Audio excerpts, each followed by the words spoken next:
নমস্কার, জয়তারা। মেষ রাশি 2025-এর মার্চ মাসটা কিরকম যাবে বলে দিই।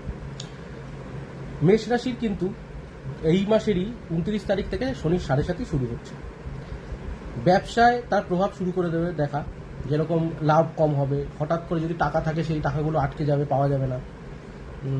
যারা চাকরি করছে সেখানে চাকরির স্থানে একটু অশান্তি বাঁধবে কলিগদের সাথে। বাড়িতে বিশেষ করে বাবার সাথে অশান্তি বাঁধবে, 7.5 এটা করায়, বাবার সাথে অশান্তি বাঁধিয়ে দেয়, ক্লেশ বাধায়। পেটের গন্ডগোল দেখা যাবে, অ্যাক্সিডেন্টের আশঙ্কা আছে, বিশেষ করে কোমরের নিচ থেকে পায়ে চোট লাগার একটা চান্স থাকবে। বন্ধুদের সাথে বিবাদ দেখা যাবে। তো এক্ষেত্রে একটা জিনিসই করা উচিত, ভালো কোনো অ্যাস্ট্রোলজারকে দেখিয়ে একটা জেমস্টোন ধারণ করুন, নীলা।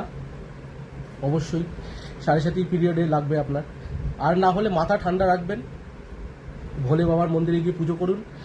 আর মাসের শেষে কিন্তু কোথাও বিনিয়োগ করতে যাবেন না। এই টাইমটাতে কোনো জ্যোতিষীর সাথে আলোচনা করেই সিদ্ধান্ত নেবেন, বা দুমদাম কোনো ডিসিশন নিতে যাবেন না। মাথা কিন্তু আপনার খারাপ হতে শুরু করে দেবে অলরেডি।